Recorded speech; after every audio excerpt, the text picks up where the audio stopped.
युवकों को दरख्तों पर चढ़ना सिखाता था। एक युवक को सिखा रहा था। एक राजकुमार सीखने आया हुआ था।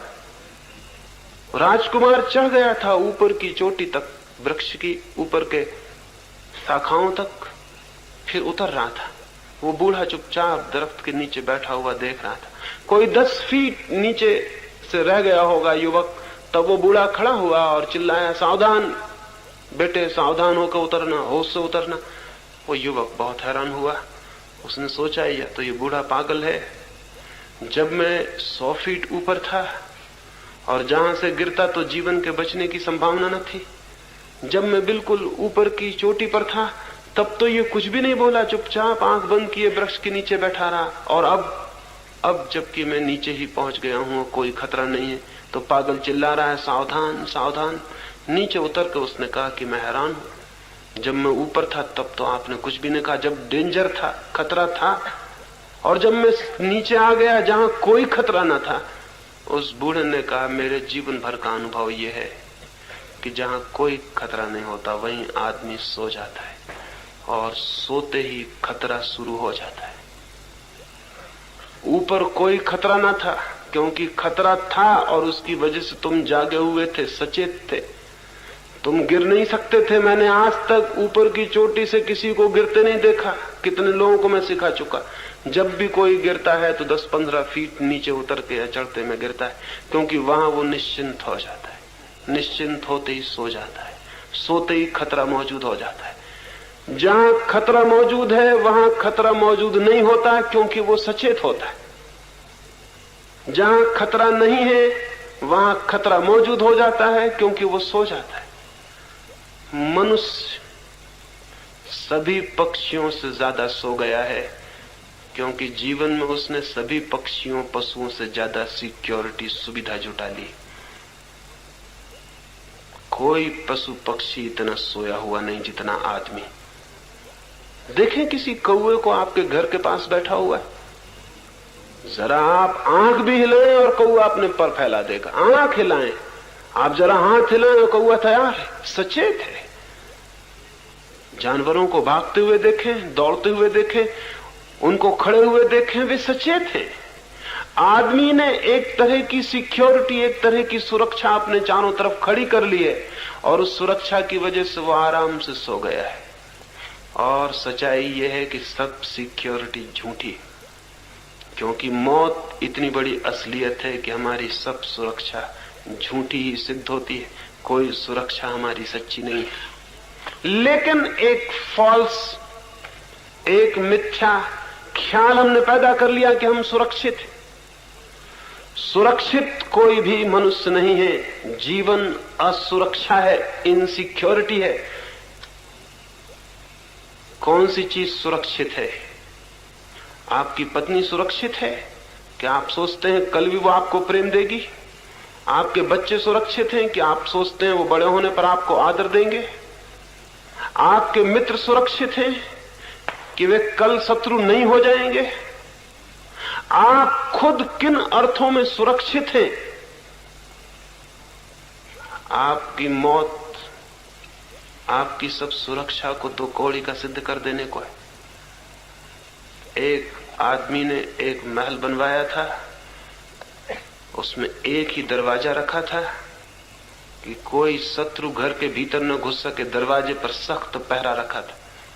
फिर पड़ोस का राजा उसके महल को देखने आया, उसने कहा और सब ठीक है, एकदम अच्छा, मैं भी ऐसा ही महल बनाना चाहूंगा, लेकिन एक गलती है तुम्हारे महल में, इसमें एक दरवाजा है, ये खतरा है, दरवाजे से मौत भीतर आ सकती है, तुम कृपा करो ये दरवाजा और बंद कर लो, फिर तुम पूर्ण सुरक्षित हो जाओगे, फिर न कोई भीतर आ सकता न कोई बाहर जा सकता। उस राजा ने कहा ख्याल तो मुझे भी ये आया था, लेकिन अगर दरवाजा भी मैं बंद कर लूंगा तो फिर सुरक्षा की जरूरत भी किसे रह जाएगी, मैं तो मर ही जाऊंगा। जी रहा हूं क्योंकि दरवाजा खुला है। तो उस दूसरे राजा ने कहा इसका मतलब यह हुआ कि दरवाजा अगर बिल्कुल बंद हो जाए तो तुम मर जाओगे, एक दरवाजा खुला है तो तुम थोड़े जी रहे हो, 2 दरवाजे खोलेंगे तुम थोड़ा और ज्यादा जियोगे, अगर सब दरवाजे खुले रहेंगे तो तुम पूरी तरह से जियोगे। लेकिन सब दरवाजे खोलने में हम डरते हैं और इसलिए जी नहीं पाते। सब दरवाजे बंद कर लेते हैं जिंदगी के, फिर भीतर सिक्योरिटी में, सुरक्षा में निश्चिंत होकर सो जाते हैं। उसी सोने को हम जिंदगी समझ लेते हैं। इन 3 दिनों में इस तरह जिए जैसे कि जीवन में कोई सुरक्षा नहीं है। हो सकता है आप आए हैं माथेरान, वापस न लौट सके। कोई जरूरी नहीं है आपका वापस लौट जाना। कौन सा जरूरी है? इस बात को मान लेने का क्या कारण है कि आप 400 आए हैं, 400 ही वापस लौट जाएंगे? हो सकता है कोई वापस न लौट पाए। एक दिन तो ऐसा हो गई कि आप कहीं जाएंगे और वहां से वापस न लौट सकेंगे। प्रति घड़ी कोई 1 लाख आदमी अपना जीवन खो देते हैं कहीं न कहीं पृथ्वी पर। आप भी किसी क्षण खो देंगे। वो क्षण यही क्षण हो सकता है, आने वाला क्षण हो सकता है। सुरक्षा कहीं भी नहीं है, और सुरक्षा के कारण आप व्यर्थ जो सो रहे हैं, वो सारे जीवन को, जीवन के आनंद, उत्फुल्लता से, ज्ञान से वंचित कर रहा है। तो इन 3 दिनों ऐसे जिए जैसे आप जागे हुए हैं, प्रतिपल होश से भरे हुए हैं। एक एक घटना, एक एक पत्थर, एक एक पत्ता, एक एक पत्ते पर चमकती सूरज की रोशनी, चांद की रोशनी बदलियों पर, सब आपको दिखाई पड़ रहा है। आप जागे हुए, सब चीजों के प्रति आप सचेत हैं। जीवन एक खतरा है और आप चेतना से भरे हुए, उठते बैठते सब तरह से जागे हुए हैं। जागे हुए होने का अर्थ एक छोटी कहानी से समझाऊं, फिर मैं अपनी चर्चा पूरी करूं। एक बहुत अद्भुत आदमी था, वो चोरों का गुरु था। सच तो यह है कि चोरों के अतिरिक्त और किसी का कोई गुरु होता ही नहीं। चोरी सीखने के लिए गुरु की बड़ी जरूरत है। तो जहां जहां चोरी वहां वहां गुरु, जहां जहां गुरु वहां वहां चोरी। वो चोरों का गुरु था, मास्टर थीफ था। उतना जितना कुशल कोई चोर नहीं था। कुशलता थी, वो तो एक टेक्निक था, एक शिल्प था। जब बूढ़ा हो गया तो उसके लड़के ने कहा कि मुझे भी सिखा दें। उसके गुरु ने कहा ये बड़ी कठिन बात है। पिता ने चोरी करनी बंद कर दी थी। उसने कहा ये बहुत कठिन बात है। फिर मैंने चोरी करनी बंद कर दी, क्योंकि चोरी में कुछ ऐसी घटनाएं घटी कि जिनके कारण मैं ही बदल गया। उसके लड़के ने पूछा कौन सी घटनाएं? उसने कहा कुछ ऐसे खतरे आए कि उन खतरों में मैं इतना जाग गया, जागने की वजह से चोरी मुश्किल हो गई,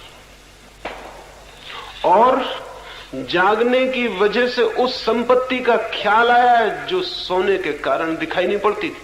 अब मैं एक दूसरी ही चोरी में लग गया हूं। अब मैं परमात्मा की चोरी कर रहा हूं। पहले आदमियों की चोरी करता रहा। लेकिन मैं तुम्हें कोशिश करूंगा, शायद तुम्हें भी ये हो जाए। चाहता तो यही हूं कि तुम आदमियों के चोर मत बनो, परमात्मा के ही चोर बनो।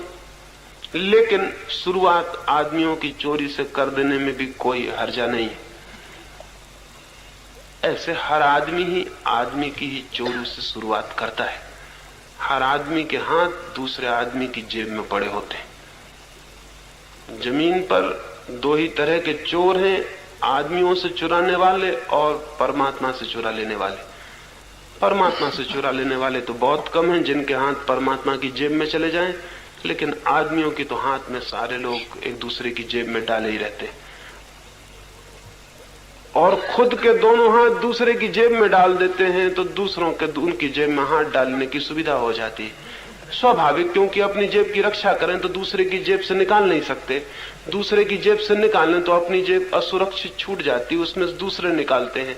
एक म्यूचुअल, एक पारस्परिक चोरी सारी दुनिया में चल रही। उसने कहा कि लेकिन चाहता हूं कि कभी तुम परमात्मा के चोर बन सको, तुम्हें मैं ले चलूंगा। दूसरे दिन वो अपने युवा लड़के को लेकर राजमहल में चोरी के लिए गया। उसने जाके आहिस्ता से दीवार की ईंटें सरकाई।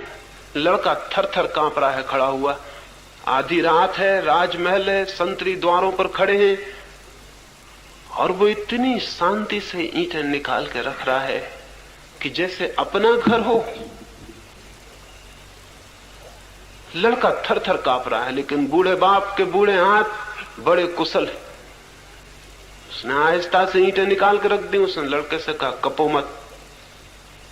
साहूकारों को कपना शोभा देता है, चोरों को नहीं। ये काम नहीं चल सकेगा। अगर कपोगे तो क्या चोरी करोगे? कंपन बंद करो। देखो मेरे बूढ़े हाथ भी कपते नहीं। सेंध लगा के बूढ़ा बाप भीतर हुआ। उसके पीछे उसने अपने लड़के को भी बुलाया। वे महल के अंदर पहुंच गए।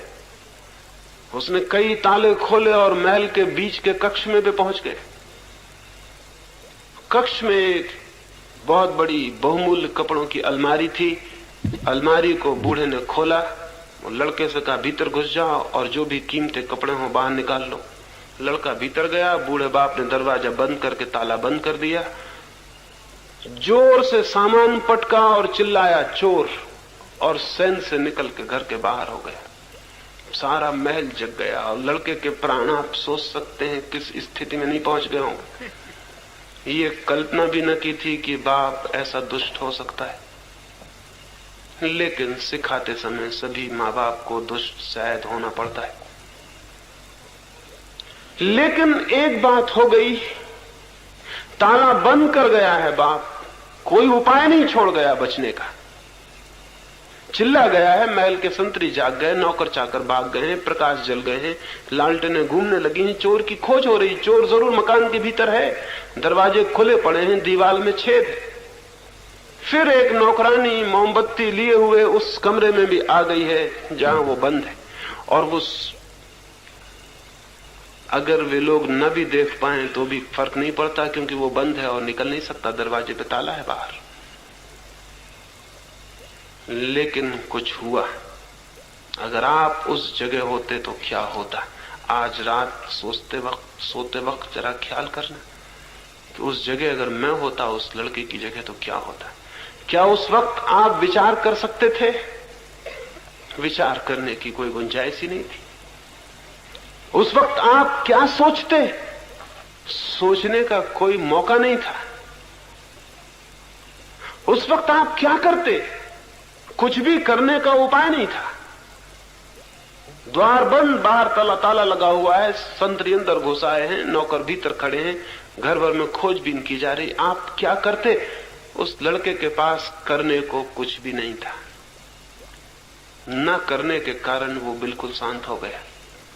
उस लड़के के पास सोचने को कुछ नहीं था, सोचने का कोई जगह नहीं थी, गुंजाइश नहीं थी।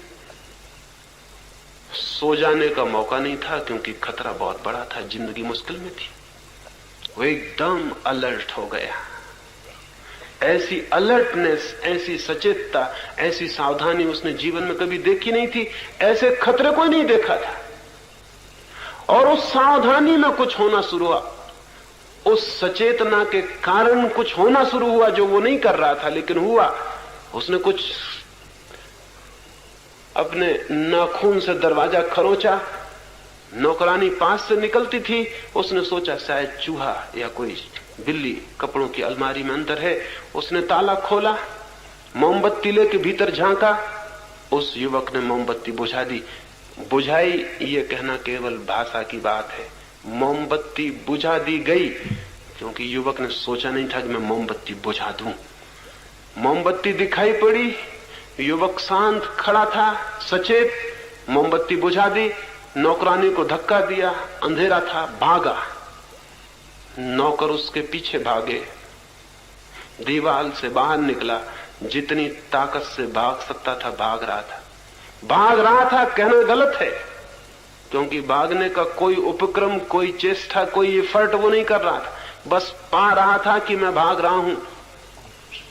और फिर पीछे लोग लगे थे। वो एक कुएं के पास पहुंचा, उसने एक पत्थर को उठा के कुएं में पटका। नौकरों ने कुएं को घेर लिया। वे समझे कि चोर कुएं में कूद गया है। वो एक दरख्त के पीछे खड़ा, फिर आहिस्ता से अपने घर पहुंचा। जाके देखा उसका पिता कंबल ओढ़े सो रहा था। उसने कंबल झटके से खोला और कहा कि आप यहां सो रहे हैं मुझे मुश्किल में फंसा के। उसने कहा बात मत करो, तुम आ गए, बात खत्म हो गई। कैसे आए तुम खुद ही सोच लेना। कैसे आए तुम वापस? उसने कहा मुझे पता नहीं कि मैं कैसे आया हूं, लेकिन कुछ बातें घटी। मैंने जिंदगी में ऐसी अलर्टनेस, ऐसी ताजगी, ऐसा होश कभी देखा नहीं था। और आउट ऑफ दैट अलर्टनेस, उस सचेतता के भीतर से फिर कुछ होना शुरू हुआ जिसको मैं नहीं कह सकता कि मैंने किया। मैं बाहर आ गया हूं। उस बूढ़े ने कहा अब दोबारा भीतर जाने का इरादा है? उस युवक ने कहा उस सचेतना में, उस अवेयरनेस में जिस आनंद का अनुभव हुआ है, अब मैं चाहता हूं मैं भी परमात्मा का चोर हो जाऊं। अब आदमियों की संपदा में मुझे भी कोई रस दिखाई नहीं पड़ता, क्योंकि उस सचेतना में मैंने अपने भीतर जो संपदा देखी है वह संसार में कहीं भी नहीं। तो मैं परमात्मा के चोर होना आपको सिखाना चाहता हूं, लेकिन उसके पहले